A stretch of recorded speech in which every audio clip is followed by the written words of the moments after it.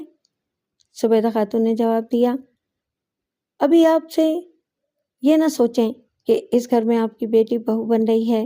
سب سے پہلے آپ کو یہ سوچنا چاہیے کہ بیٹی کو کس طرح جلد سے جلد ایک شرابی کے رشتے سے آزاد کرا سکتے ہیں۔ وہ تو ٹھیک ہے، مگر کچھ نہیں۔ آپ یہ بتائیے کہ مجھے اپنی بہن سمجھتے ہیں یا نہیں؟ یہ آپ نے کیسا سوال کیا؟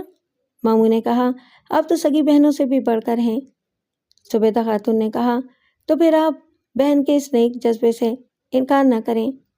دیکھیے نا، آپ اگر بھائی سے 30,000 قرض لے سکتے ہیں تو کیا بہن سے نہیں لے سکتے؟ وہ خوش آمدانہ انداز میں سر جھکا کر بولے، بہن، آپ نے تو ہمیں لاجواب کر دیا ہے۔ مومانی نے روتے ہوئے کہا، نہ جانے ہماری کون سی نیکی آڑے آ گئی ہے کہ آپ جیسی نیک خاتون ہمیں مل گئیں۔ ہم آپ کے احسانات کے سامنے کبھی سر نہ اٹھا سکیں گے۔ احسانات کی بات نہ کریں ورنہ میں ناراض ہو جاؤں گی۔ بھلا ایک بہن کے سامنے آپ لوگوں کا سر کیوں جھکے گا؟ مومانی نے کہا، ٹھیک ہے، لیکن جب دنیا والوں کو معلوم ہوگا کہ ہم نے آپ سے اتنی بڑی رقم لی ہے تو ان کے سامنے ہم سر اٹھا کر بات نہیں کر سکیں گے۔ آپ پریشان نہ ہوں، زبیدہ خاتون نے کہا، میں زبان کی ایسی کچی نہیں ہوں کہ دوسروں کے سامنے بولتی پھروں۔ یہ بات صرف میرے اور کمال کے سوا کسی کو معلوم نہیں ہوگی۔ مومانی نے خوش ہو کر آنسو پوچھتے ہوئے کہا، سمجھ میں نہیں آتا کہ ہم آپ کا شکریہ کس طرح ادا کریں۔ اس میں شکریہ ادا کرنے کی کیا بات ہے؟ جب میں صفدر کو ایک لڑکی خریدنے کے لیے 15,000 روپے دے سکتی ہوں تو کیا اپنی بہو کی مصیبتیں دور کرنے کے لیے 30,000 نہیں دے سکتی؟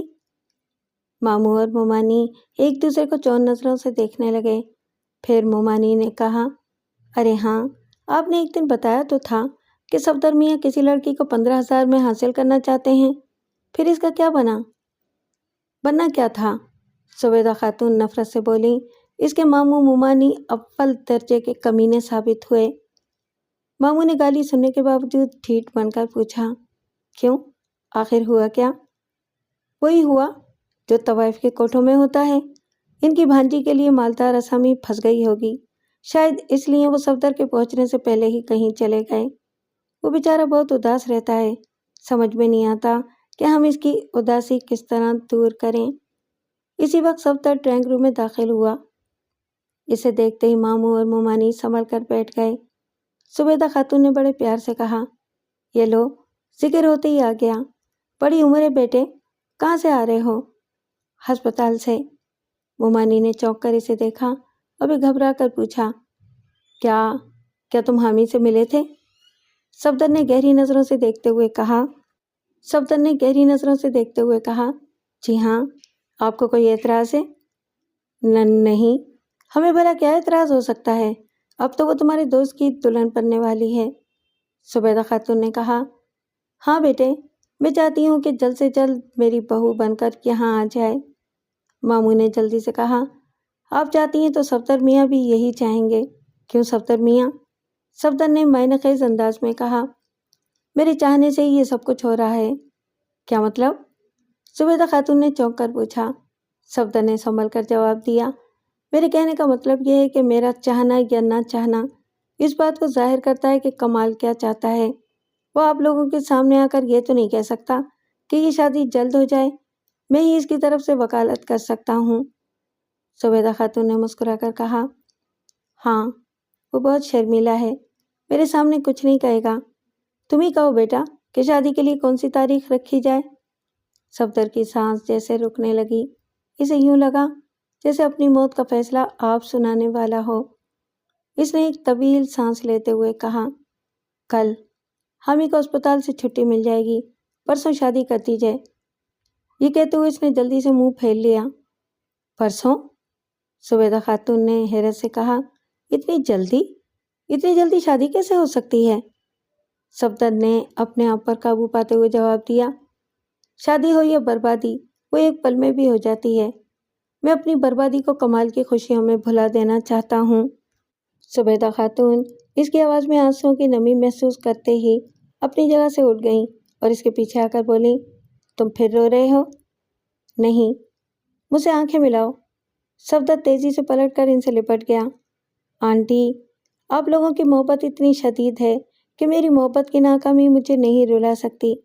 میں محض اپنے زخموں پر مرہم رکھنا چاہتا ہوں، اور یہ مرہم ہے کمال کی شادی۔ میرے سینے میں ایک پھانس رہ گئی ہے، اسے نکال دیجئے آنٹی، اسے نکال دیجئے۔ انہوں نے محبت سے اس کی پیٹھ پر ہاتھ پھیرتے ہوئے کہا، میرے بد نصیب بیٹے، تمہاری یہی خوشی ہے تو میں اسے ضرور پورا کروں گی۔ کمال کی شادی جلد ہی ہوگی۔ مومانی نے اپنی جگہ سے اٹھتے ہوئے ماموں کو واپس چلنے کا اشارہ کیا اور ماموں اس طرح جلدی سے اٹھ کھڑے ہوئے جیسے کوئی کٹ پتلا اپنے نچانے والے کے اشارے پر کھڑا ہو جاتا ہے۔ حامی دلہن بنی رخصت ہو رہی تھی۔ صفدر نے ٹھیک ہی کہا تھا کہ شادی ہو یا بربادی وہ ایک پل میں ہو جاتی ہے۔ پھر جہاں دولت ہو وہاں شادی کے انتظامات میں بھلا کیا دیر ہوتی ہے؟ ماموں اور مومانی کو بھی 30,000 روپے مل گئے تھے، اور جب سے یہ روپے ملے تھے ان کے دن کا سکون اور رات کی نیند اڑ گئی تھی۔ ماموں کو فکر تھی کہ ان تمام روپوں کو کہیں مومانی غائب نہ کر دیں، اور مومانی کو فکر تھی کہ ماموں اس رقم کو کہیں عیاشی میں برباد نہ کر دیں۔ دونوں کو ایک دوسرے پر بھروسہ نہیں تھا، دونوں ہی اس دولت پر سانپ بن کر پہرا دے رہے تھے۔ وہ اس انتظار میں تھے کہ حامی دلہن بن کر رخصت ہو جائے تو اس رقم کا بھی کوئی حساب ہو جائے۔ شادی بڑی ہی سادگی سے ہوئی۔ زبیدہ خاتون نے کہہ دیا تھا کہ زیادہ دھوم دھام کی ضرورت نہیں ہے، دل کے جو ارمان ہیں وہ ولیمے کے دن پورے کر لیے جائیں گے، اس لیے بڑی سادگی سے کمال اور حامی کا نکاح پڑھا کر اسے رخصت کر دیا گیا۔ حامی ایک سجی سجائی کار میں بیٹھ کر چلی گئی۔ اس وقت شام کا اندھیرا پھیل چکا تھا۔ محلے کے چند مرد اور عورتیں جو اس شادی کی خوشی میں شریک ہونے کے لیے مومانی کے ساتھ آئی تھیں وہ ایک ایک کر کے رخصت ہو گئیں۔ گھر میں صرف مومانی، ماموں اور مومانی کی بہن رہ گئے۔ مومانی نے ذرا کمر سیدھی کرنے کے لیے چرپائی پر لیٹتے ہوئے کہا، ہائے میں تو تھک کر چور ہو گئی ہوں۔ ماموں نے محبت سے ان کا ہاتھ تھام کر کہا، واقعی آج تمام دن تم مصروف رہی ہو، ایک گلاس شربت پی لو، تھکن کچھ کم ہو جائے گی۔ مومانی کی بہن نے کہا تھا، شربت ہے کہاں؟ جتنی بوتلیں آئی تھیں سب کی سب ختم ہو گئیں، کہو تو بازار سے لیموں منگا کر شربت بنا دوں۔ ماموں نے ہنستے ہوئے کہا، میں ایسا نادان نہیں ہوں کہ کھانے پینے کی تمام چیزیں مہمانوں میں تقسیم کر دوں۔ بھائی اتنی بڑی کامیابی کی خوشی میں ہمارا بھی تو حصہ ہونا چاہیے۔ میں نے شربت کی ایک بوتل بچا کر رکھ لی تھی۔ مومانی نے مسکرا کر کہا، زندگی میں پہلی بار تم نے ایک بچت کی ہے۔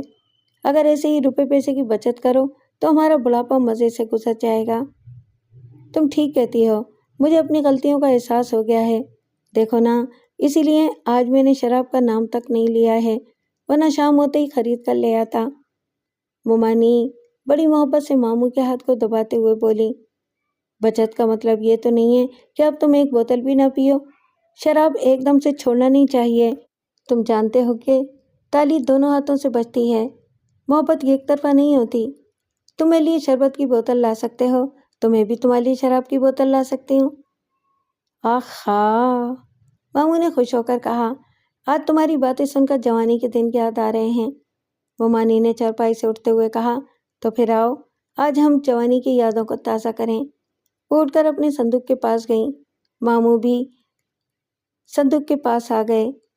دونوں نے اپنے اپنے صندوق سے بوتلیں نکالی اور ایک میز کے اطراف کرسیوں پر آ کر بیٹھ گئے۔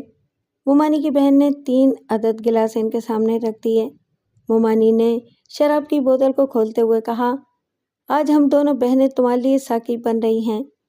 ماموں نے شربت کی بوتل کھولتے ہوئے کہا، اور میں تم دونوں بہنوں کے لیے ساقی بن رہا ہوں۔ وہ تینوں اس بات پر کھلکھلا کر ہنسنے لگے۔ ماموں نے 2 گلاسوں میں شربت بنا کر دونوں بہنوں کے سامنے رکھ دیا۔ مومانی ایک گلاس میں شربت انڈیل کر بڑھاتی ہوئی بولی۔ خدا کرے کہ آج کا نشہ کبھی نہ اترے، ماموں نے جواب دیا۔ شربت ہو یا شراب، وہ نشہ ہی کیا جو اتر جائے؟ بھائی اپنی محبت کا جادو تو سر چڑھ کر بولتا ہے۔ وہ تینوں اپنے اپنے گلاس سے چسکی لینے لگے۔ مومانی بولی، دولت محبت کی کینچی ہے، اچھی بھلی محبت کے ٹکڑے ٹکڑے کر کے رکھ دیتی ہے۔ تم سے بڑھ کر میرا اس دنیا میں کوئی نہیں ہے۔ وہ 30,000 روپے تم اپنے پاس رکھ لو۔ ماموں نے دوسرا گھونٹ لیتے ہوئے کہا، نہیں جانے من، میری محبت کا امتحان نہ لو، وہ روپے تم اپنے ہی پاس رکھو، مجھے زندہ رہنے کے لیے صرف تمہاری محبت کا نشہ کافی ہے۔ چھوٹے کہیں کے، مومانی نے ایک ادا سے بل کھا کر کہا، زندگی بھر تو پیسوں کے لیے لڑتے رہے اور اب بڑھاپے میں پینترا بدل کر میرے حسن کے گن گا رہے ہو۔ ہاں ہاں ہاں ہاں ہاں، بھائی پینترا تو تم نے بھی بدلا ہے۔ 30,000 کی اتنی بڑی رقم بڑی فراغ دلی سے میرے حوالے کرنا چاہتی ہو۔ دیکھو میں الو کا پٹھا نہیں ہوں، میں اچھی طرح جانتا ہوں کہ جس ہاتھ سے تم دیتی ہو اسی ہاتھ سے دگنا وصول کر لیتی ہو۔ میری بوڑھی پٹاخہ جان، میں تمہاری رگ رگ کو پہچانتا ہوں۔ مومانی نے خالی گلاس کو میز پر پٹک کر کہا، تم اول درجے کے کمینے ہو، ہمیشہ مجھ پر شک کرتے ہو۔ میری کمائی کھانے والے کتے، میں تمہیں کھلا سکتی ہوں تو کتے کی موت مار بھی سکتی ہوں۔ چپ رے کتیا، تو نے جو کچھ بھی کمایا میری بھانجی کے بل پر کمایا۔ بھانجی میری تھی، چال تیری تھی، نہ تیرا احسان مجھ پر ہے اور نہ میرا احسان تجھ پر ہے، حساب برابر ہو گیا۔ ماموں نے گلاس کو میز پر رکھ کر ایک ہچکی لی۔ شراب بڑی تیز ہے، ایک ہی گلاس میں ایسا معلوم ہوتا ہے جیسے سر پر جوتے پڑ رہے ہوں۔ کون سی شراب پلائی ہے تم نے؟ مومانی نے مسکرا کر کہا، میں نے تمہیں ایسی شراب پلائی ہے جس سے حساب برابر ہو جاتا ہے۔ تمہاری بھانجی چلی گئی، اب تم بھی ہمیشہ کے لیے چلے جاؤ گے۔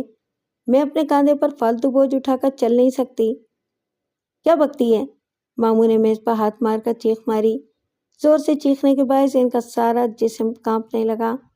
نگاہوں کے سامنے کمرے کی ہر چیز چکرانے لگی۔ ان کی سماعت میں قہقہے گونجنے لگے۔ ان کے سامنے دو چڑیلیں بیٹھی کھی ہنس رہی تھیں۔ پھر ان چڑیلوں کے چہرے ان کے چاروں طرف چکرانے لگے۔ بڑے بڑے دانت، پھیلی ہوئی وحشت زدہ آنکھیں اور لمبے لمبے اور نوکیلے ناخن ماموں کی گردن تک بڑھے، مگر اس چڑیل کے ہاتھ بھی کانپنے لگے۔ وہ گھبرا کر اپنے گلے پر ہاتھ پھیرنے لگی۔ میرا دل گھبرا رہا ہے۔ اس نے بہن کی طرف دیکھا۔ بہن کا چہرہ پسینے سے تر تھا اور وہ میز پر ماموں کے قریب جھکی ہوئی تھر تھر کانپ رہی تھی۔ اس نے لرزتی ہوئی آواز میں کہا، ڈاکٹر کو بلاؤ، شربت میں ضرور کچھ گڑبڑ تھی۔ مومانی لڑکھڑا کر 2 قدم پیچھے چلی گئیں۔ ماموں نے آنکھ کھولی اور پھر منہ کھولا۔ ہاں، تالی دونوں ہاتھوں سے بجتی ہے۔ نہیں، مومانی نے چیخنے کی کوشش کی مگر آواز حلق میں پھنسنے لگی۔ میرے 30,000۔ وہ لڑکھڑاتی ہوئی صندوق کی طرف بڑھی۔ وہ میرے ہیں۔ ماموں چکراتے ہوئے اٹھے، ذرا سا لڑکھڑائے اور پھر میز کا سہارا لے کر سنبھل گئے۔ اس میں میرا بھی حصہ ہے۔ مومانی کی بہن بھی اپنی جگہ سے اٹھنے کی کوشش کرنے لگی۔ مومانی کھلے ہوئے صندوق پر جھکی ہوئی تھیں اور لرزتے ہاتھوں سے صندوق کے کپڑے ہٹا ہٹا کر اس کی تہہ تک پہنچنے کی کوشش کر رہی تھیں۔ بڑی مشکلوں سے وہ تہہ تک پہنچی۔ 50 روپوں کی ایک گڈی وہاں رکھی ہوئی تھی۔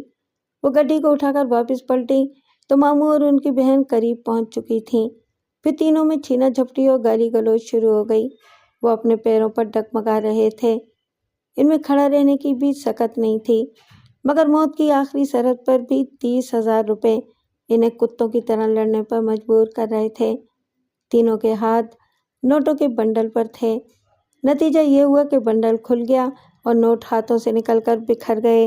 وہ نوٹوں کے پیچھے اس طرح لپکے جیسے بچے کٹی ہوئی پتنگ کے پیچھے لپکتے ہیں۔ نوٹ ادھر بھی تھے ادھر بھی، ان کے آگے بھی تھے ان کے پیچھے بھی۔ وہ تینوں فرش پر رینگ رہے تھے، اپنے ہاتھوں کے بل گھسیٹنے کی کوشش کر رہے تھے۔ پھر ان میں اتنی بھی سکت نہ رہی کہ نگاہوں کے سامنے پھیلے ہوئے نوٹوں کو ہاتھ بڑھا کر اٹھا سکیں۔ وہ نوٹوں کو سمیٹنے کے بجائے روٹھی ہوئی سانسوں کو سمیٹنے کی کوشش کرنے لگے اور حسرت بھری نظروں سے اپنے اطراف پھیلے ہوئے نوٹوں کو تکنے لگے۔ اچانک باہر والے دروازے پر کسی نے دستک دی، لیکن دروازہ کون کھولتا؟ اگر ان تینوں میں اتنی سکت ہوتی کہ وہ اٹھ کر دروازے تک جا سکتے تو دروازے تک جانے کی بجائے پہلے نوٹوں کو سمیٹنے کی کوشش کرتے۔ وہ اسی طرح فرش پر پڑے رہے۔ دوسری بار دستک ہوئی، ماموں کا سر 2 نوٹوں پر ڈھلک گیا۔ تیسری بار دستک ہوئی، مومانی کی بہن کا سر 3 نوٹوں پر سو گیا۔ چوتھی دستک پر مومانی نے سر اٹھایا۔ زندگی بھر پیسے کی چھما چھم پر ناچنے والی عورت اتنی جلدی تھک کر مر نہیں سکتی تھی، اس میں ذرا دم باقی تھا۔ وہ گھسٹتی ہوئی آگے بڑھی، شاید آنے والا اس کی زندگی بچا لے، اسے کسی ڈاکٹر کے پاس لے جائے۔ وہ گھسٹنے لگی، گہری گہری سانسیں لے کر زندگی کو واپس بلانے کی کوشش کرنے لگی۔ دم توڑتی ہوئی زندگی ایک کمرے سے دوسرے کمرے میں آئی۔ دروازہ چند قدموں کے فاصلے پر رہ گیا۔ اس فاصلے سے تو وہ اپنے گاہکوں کو صرف ایک اشارے سے مار دیتی تھی۔ آج موت یہی داؤ اس پر آزما رہی تھی۔ پھر ایک بار دستک ہوئی۔ آپ؟ ہاں۔ آہ ہاں۔ وہ کراتی ہوئی دروازے تک آئی۔ بیچ دروازے میں کنڈی لگی ہوئی تھی۔ اس نے آخری تمام قوتوں کو سمیٹ کر فرش پر لیٹے ہی لیٹے ایک ہاتھ کو اٹھایا۔ ہاتھ کنڈی تک پہنچا، پھر ایک دھڑاکے سے دروازہ کھل گیا۔ سامنے یوسف کھڑا تھا۔ اس کے بال بکھرے ہوئے تھے، داڑھی پڑی ہوئی تھی، کپڑے گر سے ہٹے ہوئے تھے۔ مومانی کی دھندلائی ہوئی آنکھوں سے وہ بالکل ملک الموت نظر آ رہا تھا۔ اس نے جلدی سے مومانی پر جھکتے ہوئے پوچھا، کیا ہو گیا؟ آپ کو کیا ہو گیا ہے؟ مومانی پھیلی ہوئی آنکھوں سے اسے دیکھی جا رہی تھی۔ کچھ کہنے کی بجائے وہ کرا کر رہ گئیں۔ یوسف نے دروازے کو بند کیا اور انہیں اٹھانے لگا۔ پھر اس نے محسوس کیا کہ مومانی میں کھڑے رہنے کی سکت بھی نہیں ہے۔ انکل کہاں ہیں؟ حامی کہاں ہے؟ پھر حامی کی تلاش نے اسے دوسرے کمرے کی طرف جانے پر مجبور کر دیا۔ وہ مومانی کو اسی طرح فرش پر چھوڑ کر آگے بڑھا، مگر دوسرے کمرے میں پہنچتے ہی ٹھٹک کر رہ گیا۔ 2 لاشیں نوٹوں کے بستر پر سو رہی تھیں۔ اتنے سارے نوٹ دیکھ کر اس کی آنکھیں حیرت سے پھیل گئیں۔ پھر وہ سب کچھ بھول گیا۔ بھوکے کتے کی طرح وہ نوٹوں کی طرف جھپٹا اور ایک ایک نوٹ کو گن گن کر اٹھانے لگا۔ 50، 100، 150، 200۔ ماموں اور ان کی سالی کے سرانے سے بھی 5 عدد نوٹ برآمد ہوئے۔ اس نے پھر ایک بار اچھی طرح گنتی کی، پورے 30,000 تھے۔ اس نے نوٹوں کو اپنی جیبوں میں ٹھوس لیا، مارے خوشی کہ اس کے پاؤں زمین پر نہیں پڑ رہے تھے۔ اس نے مستی میں جھوم کر میز کی طرف دیکھا۔ شراب کی بوتل کو دیکھتے ہی طبیعت لہرا گئی۔ ہائے، مرنے والے نے میرے لیے دولت بھی چھوڑی اور شراب بھی، خدا مرحوم کو جنت نصیب کرے۔ وہ خوشی میں جھومتا ہوا میز پر آیا اور بوتل اٹھا کر گلاس میں شراب ڈالنے لگا۔ اسی وقت دوسرے کمرے سے کرائیں سنائی دیں۔ ان کراہوں میں بڑا ہی کرب تھا، جیسے کوئی اذیت ناک موت مر رہا ہو۔ اسے یاد آیا کہ وہ مومانی کو دوسرے کمرے میں چھوڑ آیا ہے۔ پھر اسے خیال آیا کہ مومانی کی حالت بھی خیر تھی، شاید وہ بھی مرنے والی ہیں۔ یہ کیسے مر گئے اور وہ کیوں مرنے والی ہے؟ یہ سوالات ذہن میں ابھرے۔ وہ سہمی ہوئی نظروں سے شراب اور شربت کی بوتلوں کو دیکھنے لگا۔ حامی کہاں ہے؟ پھر ایک سوال ابھرا۔ وہ تیزی سے آگے بڑھا اور تیسرے چوتھے کمرے میں اسے تلاش کرنے لگا۔ پلاؤ کی دیگ، جھوٹے برتن، کمرے کے اندر چھوٹا سا سرخ شامیانہ جس کے سائے میں دلہن کو بٹھا کر رسمیں ادا کی جاتی ہیں۔ یہ سب چیزیں دیکھ کر اسے یقین ہو گیا کہ حامی کسی موٹی آسامی کے ہاتھ بیچ دی گئی ہے اور یہ 30,000 اسی سودے کی رقم ہے۔ وہ غصے میں دانت پیستا ہوا دوسرے کمرے میں آیا اور ماموں کی لاش کو ایک زور کی ٹھوکر ماری۔ بے ایمان، تیرا یہی انجام ہونا چاہیے تھا۔ اس نے پلٹ کر شراب سے بھرے ہوئے گلاس کو دیکھا، لیکن اب وہ سب کچھ سمجھ چکا تھا۔ اس گھر کا پانی پینا بھی اپنی موت کو دعوت دینا تھا۔ وہ تیزی سے چلتا ہوا اس کمرے میں آیا جہاں مومانی دم توڑ رہی تھی۔ اس نے قریب بیٹھ کر کہا، تم نے حامی کو بیچ دیا ہے؟ بولو کہاں ہیں وہ؟ وہ التجا آمیز نظروں سے اسے دیکھ رہی تھی اور اسے آنکھوں ہی آنکھوں میں سمجھانے کی کوشش کر رہی تھی کہ پہلے کسی طرح مجھے بچا لو۔ تم بہت ہی سخت جان ہو، سب مر گئے، حامی بھی میرے لیے مر چکی ہے، پھر تم کیوں زندہ ہو؟ اس نے مومانی کی گردن دبوچ لی۔ دور محلے میں کوئی گھڑیال رات کے 12 بجا رہا تھا۔ ٹن ٹن ٹن ٹن۔ رات کے 12 بجے تھے۔ صفدر کے سامنے رکھا ہوا ایش ٹرے